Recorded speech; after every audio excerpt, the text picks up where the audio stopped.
Alors, le Dodge Burn, il va venir aller, on va encore aller un peu plus loin que ça. On voit qu'il y a encore des petites choses. Le grain de la peau, il est plutôt bien, mais maintenant, il y a des petites rougeurs qui sont ici. Il y a un petit trait ici qui est un peu plus rouge aussi. On voit que le nez, là, est peut-être un petit peu clair. Voilà, on va essayer de corriger tout ça.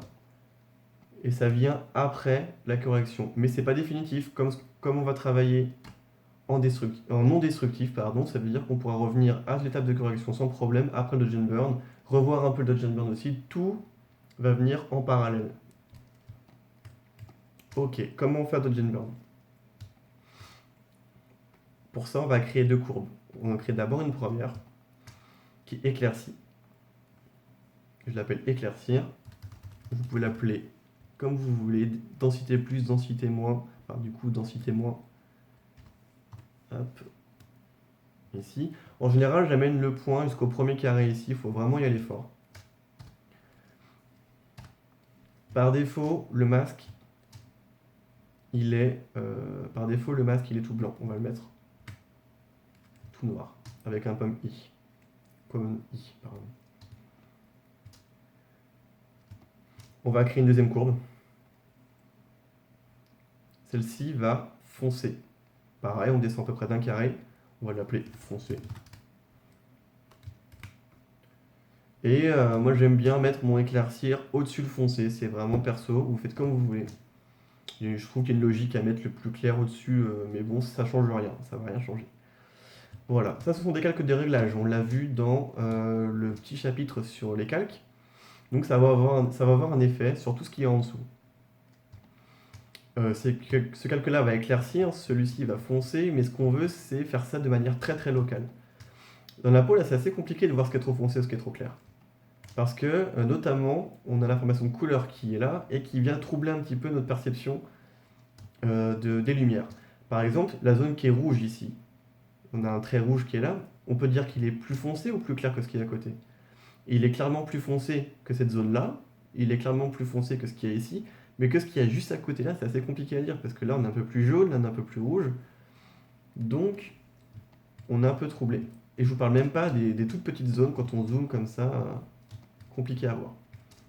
Donc ce qu'on va faire, c'est qu'on va encore ajouter deux calques par-dessus ça, qui vont nous aider en fait. Ça va être des calques d'aide. On va en mettre un premier, qui est un calque de couleur unie. Gris, on est bon. On va le mettre en mode couleur. J'utilise cette méthode-là de noir et blanc parce que elle a une manière, disons que mathématiquement, c'est comme ça qu'on perçoit nous le noir et blanc. C'est comme ça qu'il est perçu. Il n'y a pas d'interprétation de la couleur en fait. Parce que si on fait une petite comparaison, hop, avec un teint de saturation ici, avec une saturation à 0 et que je fais un avant-après, vous voyez qu'il y a une différence. Les deux ne fonctionnent pas pareil. Et ça va avoir une conséquence sur la manière dont on va bosser l'image. Vous voyez que là, par exemple, le trait qu'on voyait rouge tout à l'heure qui était un petit peu plus foncé, là on le voit. Là on le voit plus. Parce qu'il y a une manière mathématique et une manière, disons, optique de faire un noir et blanc, ou de convertir en tout cas les couleurs en noir et blanc. Et je vous parle même pas de ce calque-là qui interprète à fond et où on peut même bouger les valeurs. Donc celui-ci, on le laisse de côté pour l'instant. Donc la bonne manière pour l'instant de faire un noir et blanc pour le Dodge Burn, c'est bien de faire un calque uni ici. Donc c'est couleur unie dans un gris. Et en même temps, si vous faites ça avec un taux de saturation, en vérité, ça risque de pas changer non plus tant que ça les choses. Mais bon, voilà. On préfère toujours faire les choses du mieux qu'on peut. On peut enlever le masque directement, ça évite que ça nous trouble. Et on va ajouter une courbe encore, parce que là, on voit bien les défauts. Cela et cela, mais on voit pas trop des petites taches qui sont encore ici. Et ça nous fatigue un petit peu les yeux de voir des nuances qui sont toutes petites comme ça.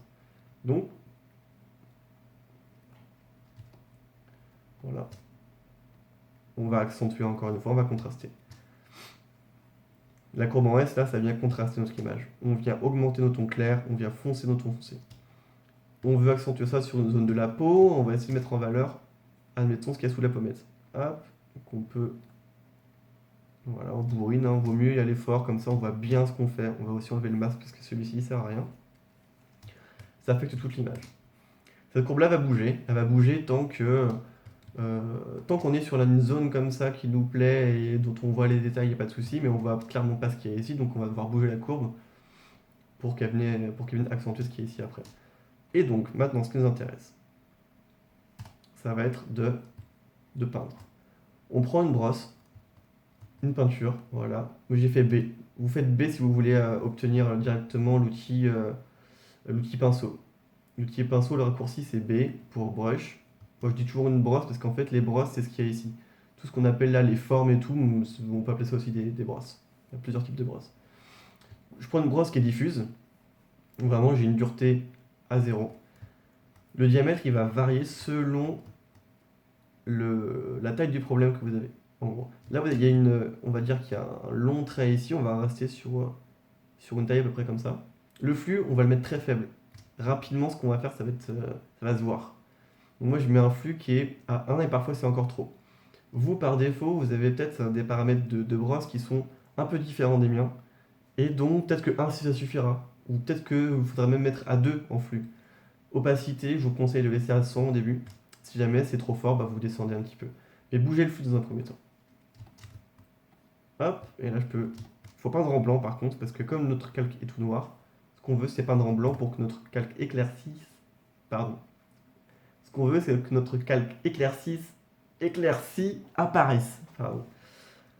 Donc, si on veut qu'il apparaisse, on peint le masque en blanc. Hop, vous voyez que c'est un petit peu fort là. C'est un peu bourrin. Donc on va passer... je passe à 50% direct, et voilà. Voilà, en un seul trait déjà, avant-après, j'ai atténué ce trait qui était un peu foncé. Je vois d'autres petites taches ici que je peux atténuer, voilà. N'hésitez à bien dézoomer pour juger l'image dans sa globalité. Ok. Ok. Voilà, je vois plein de petites taches que j'enlève. Si vous voyez ce que vous faites, c'est plutôt mauvais signe en général parce que ça veut dire que l'effet est trop fort. Quand vous ferez un avant-après, vous verrez plein de tâches qui apparaissent, etc. Donc c'est pas forcément bien. Avec l'expérience, on sait que presque à chaque coup de pinceau, j'ai même du mal moi-même à voir ce que je fais. Mais je sais que c'est en faisant le avant-après que je me suis rendu compte que j'ai enlevé déjà pas mal de choses. Voilà.